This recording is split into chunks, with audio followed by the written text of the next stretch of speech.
শিশুদের খাবার খাওয়ানোর সময় কার্টুন দেখানো যাবে কিনা? আমি টয়লেটে গেলে যতই চেষ্টা করি গায়ে পেশাবের ছিটা পড়ে, আমার কি ওই কাপড়ে নামাজ হবে নাকি বা শরীর নাপাক হবে? আমি কলেজে পড়ি, কলেজে যাওয়া আসার জন্য আমাকে গাড়ি ব্যবহার করতে হয়। গাড়িতে উঠলে দেখা গেছে যে অনেক সময় পুরুষ পাশে বসে, বিশেষ করে সিএনজি, অটো। গাড়ি ব্রেক বা আঁকামাকার কারণে ওই পুরুষের সাথে আমার টাচ লাগে, যেটা আমার অনিচ্ছা ঘটে, তাহলে কি আমার গুনাহ হবে? বাথরুমে কি ওযু করা যাবে? আমি প্রেম করে বিয়ে করেছি, 11 বছর হয়ে গেছে। এখন যতটুকু জানি প্রেমের বিয়ে সহি হয় না। এখন কি করণীয় এবং কিভাবে সহি করা যায়? মাসিক অবস্থায় মেয়েরা কি আজানে জবাব দিতে পারবে? নামাজ পড়ার সময় একই রুমে মোবাইলে অন্য কেউ যদি গান শুনে, তাহলে কি আমার নামাজ হবে? আমি নতুন বাড়ি করেছি, এখন নতুন বাড়িতে উঠতে কি মিলাদ দিতে হবে? মাহনাজ আখতার আপনি লিখেছেন, মাসিক অবস্থায় মেয়েরা কি আজানে জবাব দিতে পারবে? পারবে। মাসিক অবস্থায় আজানে জবাব দেওয়ার কোনো অসুবিধা নেই। দরুদ, জিকির, দোয়া, এগুলো সবগুলোই আপনি মাসিক অবস্থায় করতে পারবেন। দিনী প্রচুর পড়া ইত্যাদি আপনি করতে পারবেন। সকাল সন্ধ্যা এআইডি থেকে আপনি লিখেছেন, নামাজ পড়ার সময় একই রুমে মোবাইলে অন্য কেউ যদি গান শুনে, তাহলে কি আমার নামাজ হবে? আপনার নামাজ তো হয়ে যাবে কথা মানে আক্ষরিক ভাবে, কিন্তু আপনার নামাজের মনোযোগ নষ্ট হয়ে যাবে। সেজন্য নামাজের মনোযোগ নষ্ট হতে পারে এমন কোন জায়গায় আসলে নামাজ পড়া উচিত নয়, জায়েজ নয়। এবং যিনি এই কাজটি করছেন তার জন্য এটি জায়েজ হবে না যে তিনি একজন নামাজি ব্যক্তি নামাজে ডিস্টার্ব করছেন, তার নামাজের ভিতরে মনোযোগ নষ্ট হতে পারে এমন কোন কাজ করছেন, সেটি করা তার একেবারেই অনুচিত কাজ। জান্নাতুল মাহবুব লিখেছেন, মেয়েদের নেল পলিশ দেওয়া জায়েজ না, কিন্তু পিরিয়ড চলাকালীন সময় কি নেল পলিশ নখে দেওয়া যাবে? মেয়েদের নেল পলিশ যদি দেয় তাহলে সেক্ষেত্রে ওযু করতে অসুবিধা হয়, গোসল করলে গোসল হবে না, সেজন্য এটি নাজায়েজ। কিন্তু পিরিয়ড চলাকালীন সময় তো আর ওযু গোসলের ব্যাপার নেই, অতএব এই সময়টাতে নামাজের ব্যাপার যেহেতু নেই, এই সময়টাতে তিনি চাইলে দিতে পারেন নেল পলিশ, কোনো অসুবিধা নেই। আখানজি আইডি থেকে আপনি লিখেছেন, সন্তান যদি বাবাকে জিজ্ঞেস না করে তার পকেট থেকে টাকা নেয়, তাহলে এটা কি শরীয়ত সম্মত হবে?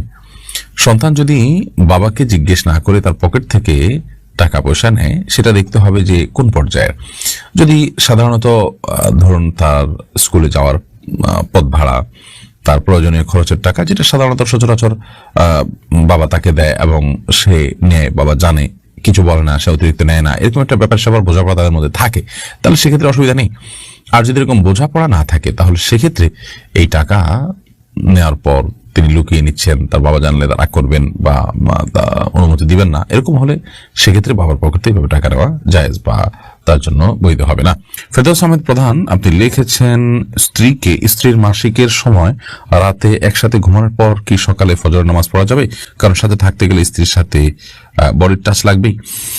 স্ত্রীর সাথে বডির টাচ লাগলে কোনো অসুবিধা নেই। মাসিক অবস্থায় আপনার স্ত্রীর সাথে আপনার বডির টাচ লাগলে যে আপনি নাপাক হয়ে যাবেন এবং আপনার গোসল ফরজ হবে, ব্যাপারটা কিন্তু সেরকম নয়।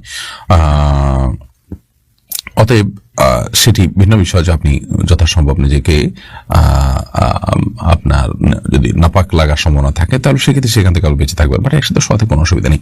ইয়াহিদ আহমেদ আপনি লিখেছেন, আজানের জবাব না দিলে কি গুনাহ হয়? আজানের জবাব দুই ভাবে হয়।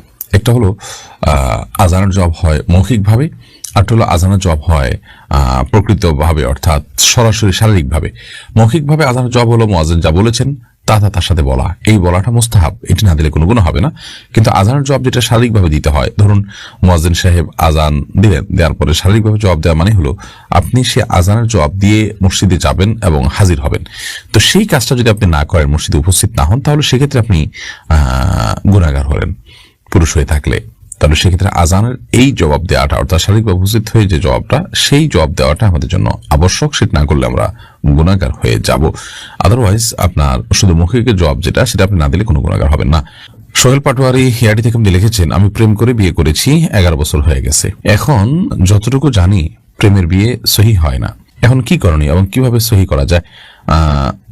আপনার বিয়ে যদি যথাযথ নিয়ম হয়ে থাকে, দুজন সাক্ষীর উপস্থিতিতে এবং মহানা ধার্য হয়ে থাকে, মেয়েদের অভিভাবক ছিল, আপনার অভিভাবক ছিল, সব মিলিয়ে বিয়ে যদি হয়ে থাকে, আলহামদুলিল্লাহ বিয়ে হয়ে গেছে। কিন্তু আপনি বিবাহের আগে যে অবৈধ সম্পর্ক করেছিলেন, সেটার জন্য আল্লাহর কাছে মাফ চাইবেন, লজ্জিত হয়ে তওবা করবেন এবং ভবিষ্যতে কোনোদিন আর বিবাহকৃত সম্পর্ক কারোর সাথে করবেন না, সে মর্মে ইস্তেগফার উভয় করবেন। ইনশাআল্লাহ এটি আপনাদের সেই পাপ বা সে গুনাহ মাফ হওয়ার জন্য যথেষ্ট হবে। বাকি এখন বিয়ের পর আর নতুন করে আপনাদের কোনো কিছু করার নেই, তওবা এবং ইস্তেগফার করা ছাড়া। সুলতান আপনি লিখেছেন, বাথরুমে কি ওযু করা যাবে? বাথরুমে ওযু করা যাবে, তবে সেখানে বিসমিল্লাহ মুখে উচ্চারণ করবেন না, মনে মনে বলবেন। আর যদি বাথরুমের বাইরে, টয়লেটের বাইরে যদি আপনার ওযু করার ব্যবস্থা থাকে, সেটা সবচেয়ে উত্তম এবং ভালো। আজিজুর রহমান আপনি লিখেছেন, আমি নতুন বাড়ি করেছি, এখন নতুন বাড়িতে উঠতে কি মিলাদ দিতে হবে? আপনি নতুন বাড়ি তৈরি করেছেন, বিসমিল্লাহ বলে আল্লাহর নাম নিয়ে আপনি সেখানে বসবাস শুরু করবেন এবং এই বাড়িতে আল্লাহর ইবাদতবন্দি করবেন, কোরআন তেলাওয়াত করবেন, দোয়া দরুদ পড়বেন এবং কোনো গুনাহের কাজ করবেন না, এটা আপনার দায়িত্ব বা শেষ। এর বাইরে নতুন বাড়িতে উঠতে হলে মিলাদ দিতে হবে এরকম কোনো কথা কোরআন হাদিসে কোথাও বলা হয়নি। বিধায় নতুন বাড়িতে উঠলে সবাইকে দাওয়াত দিয়ে মিলাদের অনুষ্ঠান করা কোরআন হাদিস কর্তৃক নির্দেশনা কোনো কাজ নয়। তবে আপনি এমনিতে আত্মীয় স্বজন দাওয়াত দিয়ে খাওয়াচ্ছেন, আনন্দ করছেন বা উদ্বোধন করছেন সবাইকে নিয়ে, সেটি একান্ত আপনার ব্যাপার। কিন্তু যখন আপনি মিলাদ দিচ্ছেন সেটা ইসলামের ব্যাপার হয়ে যাচ্ছে। ইসলামের ব্যাপার যখন হয় তখন ইসলামের যদি নির্দেশনা না থাকে তাহলে সেক্ষেত্রে ইসলামের ব্যাপার বানিয়ে নেওয়া এটা হলো রীতিমতো বিদআত এবং গুনাহের কথা। জান্নাতুল ফেরদাউস আপনি লিখেছেন, আমি কলেজে পড়ি, কলেজে যাওয়া আসার জন্য আমাকে গাড়ি ব্যবহার করতে হয়। গাড়িতে উঠলে দেখা গেছে যে অনেক সময় পুরুষ পাশে বসে, বিশেষ করে সিএনজি, অটো। গাড়ি ব্রেক বা আঁকামাকার কারণে ওই পুরুষের সাথে আমার টাচ লাগে, যেটা আমার অনিচ্ছা ঘটে, তাহলে কি আমার গুনাহ হবে? এখন করণীয় কি? প্রথমত এ ধরনের পুরুষের সাথে একজন পরনারীর পাশাপাশি না বসা উচিত। হাতে ব্যাগটা কোনো কিছু থাকলে সেটা মাঝখানে দিয়ে দেওয়া দরকার, তাতে আপনি বেঁচে থাকতে পারেন, এইটুকু অন্তত আপনার চেষ্টা থাকা উচিত। এবং অনিচ্ছাকৃত এরপরও যদি ব্রেকের কারণে আপনার টাচ হয়ে যায় তাহলে সেক্ষেত্রে ইনশাআল্লাহ গুনাহ হবে না। কিন্তু নিজের সর্বোচ্চ চেষ্টা থাকতে হবে যাতে করে পর্দার খেলাফ না হয় এবং তার শরীরে স্পর্শ না হয়। ফারজানা ফারজু এডি থেকে দেখেছেন, আমি টয়লেটে গেলে যতই চেষ্টা করি গায়ে পেশাবের ছিটা পড়ে, আমার কি কাপড়ে নামাজ হবে নাকি বা শরীর নাপাক হবে? যদি আপনার টয়লেটে আপনার গায়ে পেশাবের ছিটা আসে, সেই ছিটাগুলো যদি ওই যে শুয়ের আগে যতটুকু পানি পড়ে এই টাইপের ছিটা, তাহলে সেক্ষেত্রে আপনার এর কারণে কোনো চিন্তা করার কোনো কারণে, এর কারণে আপনার শরীর বা কাপড়ে লাগলে সেটা নাপাক হবে না, কারণ এটি মানুষের সাধ্যের বাইরে এইটুকু থেকে বেঁচে থাকা। তবে আপনি যদি দাঁড়িয়ে পেশাব করেন তাহলে সেক্ষেত্রে এই ধরনের ছিটা পড়ার সম্ভাবনা বেশি থাকবে। বসে পেশাব করলে এটা সম্ভাবনা কম থাকবে। সতর্ক থাকবেন সর্বোচ্চ, কারণ কবরের আযাবের অন্যতম কারণ হলো পেশাব থেকে পবিত্র ভালো করে না হওয়া। আল্লাহ আমাদেরকে মাফ করুন। আর যদি আপনি শত চেষ্টা করার পরও পারেন না, লেগে যায় 2-1 ফোঁটা, তাতে কোনো অসুবিধা নেই ইনশাআল্লাহ বিদিনিল্লাহ। ইমরান আলী আপনি লিখেছেন, শিশুদের খাবার খাওয়ানোর সময় কার্টুন দেখানো যাবে কিনা? খাবার খাওয়ানোর সময় যদি আপনি কার্টুন দেখান, কার্টুনগুলোতে ম্যাক্সিমামই আজকাল মিউজিক থাকে। এই যে মিউজিক থাকে সেজন্য কিন্তু এই ধরনের কার্টুন দেখা বাচ্চাদেরকে দেখানো জায়েজ নয়, গুনাহের কথা। কারণ আপনি সেখানে মিউজিকের যে গুনাহ হারাম সেটাইতে লিপ্ত হয়ে যাচ্ছেন, বিধায় সেটাই জায়েজ নয় এবং এর কুপ্রভাব বাচ্চাদের উপরে পড়ে। মনস্তাত্ত্বিকভাবে বাচ্চারা দিন বিমুখ হয় এবং ফাসিকি মানসিকতা তাদের মধ্যে তৈরি হয়, ইত্যাদি নানা কারণে এরকমটি করা জায়েজ নয়। আর যদি সেখানে মিউজিক না থাকে কিংবা সাউন্ড বন্ধ করে নেন, সেখানে অশ্লীল কোনো কিছু না থাকে, তাহলে এটা নাজায়েজ বা হারাম হবে না, বাট সন্তানের জন্য চোখের ক্ষতি, ব্রেনের ক্ষতি নানা দিক থেকে, সেজন্য এটি না করা উত্তম এবং ভালো।